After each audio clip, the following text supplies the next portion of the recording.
pains me. First off, dude, you got some fucking good news, I guess? The slave is employed. Now I get to help pay for the dumps that are underground, and now I get to help pay for the spraying of the chemtrails in the clouds. Shut and up. now I get to help how much, with all the what did you fluoride get? in the water again. So you got a job? What the fuck are you doing? I do origami with sheet metal. Oh, I am a sheet metal worker. It is fun. I solder and I bend and I break. Oh, and I get bit by pieces of metal because I stick in every direction. Hi-ya! It's really fun, though. It's enjoyable. I enjoy what I do. I'm creating something out of nothing. I'm helping our economy, I guess. You could say that. But I'm contributing again. All right, so you're working. You're employed full-time. Full-time, and I'm looking for another job. I just went to an interview today to do it double time, so hopefully I can get this other job and be working 2 jobs. We'll see how it goes. I need to get back on my feet and get a place. So if you're looking for a roommate, I'm your guy. All right. Well, where is this shit, you got benefits and shit? You got, it's within like 90 days benefits, the real baby, deal? real deal. All right. So finally, 40 hours a week. So you're working with machinery and sheet metal. Working with sheet metal, learning from Moss, learning from a friend of mine. He's really good at what he does, and he put the word in for you. He your put buddy? the word in for me, dude. That's what friends are for. I may be poor financially, but I am rich with friends. And to get the job, I mean, for machinery, you probably had to take a drug test. I had to take a drug test. I peed in a cup and I passed. There you go, buddy. There you go. Good part of society, man. So you're not the guy. You're not just some whacked out druggy guy that doesn't want to work, can't get a job, wants to complain about the government. Oh fuck! I'm gonna be a loser, so I'm gonna complain about the government. No. I've been working my whole life, like we talked about before, and you know, after you pay so much money in taxes and bills, and you have a 401k, and then it's gone, and then you get audited by the IRS, and they're trying to squeeze blood out of a stone, which would be me.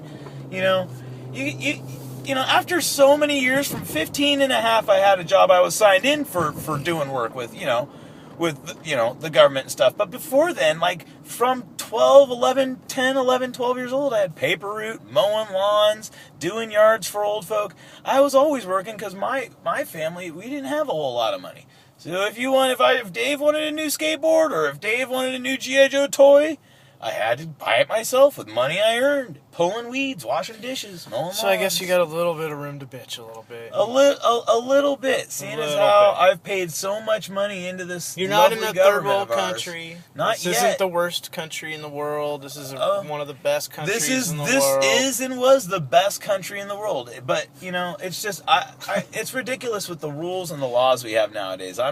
I am flabbergasted by just so many different laws and regulations, and it's not a free America. I mean, we think we're free, but you know, I was listening to a radio show last night, Alex Jones with Lindsey Williams. Go search it. It was October 12th.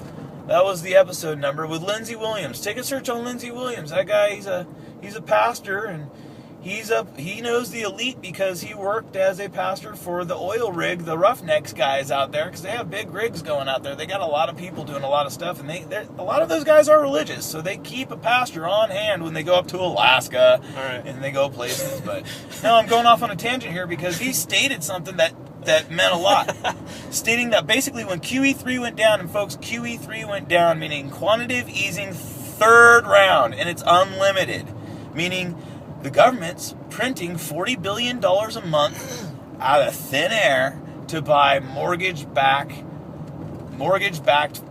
whatever they're called, mortgage-backed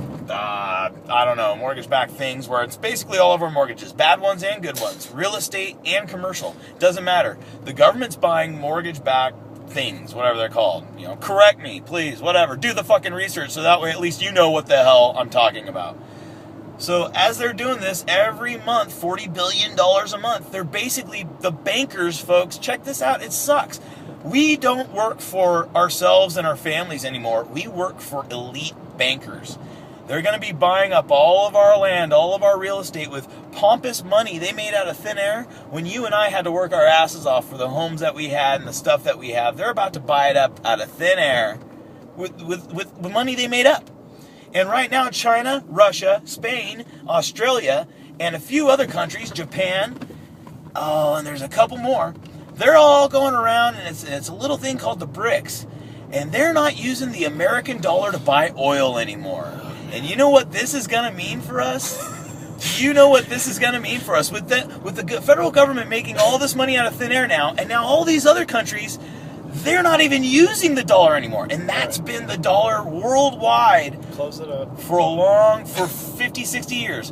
Folks, in 10 months, I'm going to say this. Buy your food now. Get your water filtration now. I'm a slave named Dave. I'm throwing up a flag. I'm throwing out the yellow flag on the field. All you people watching football, the flag's on the field. Find out what the flag's for. October 15th, 2012. October 15th, 2012. We love you, folks. Slave named Dave employed. Employed. Later.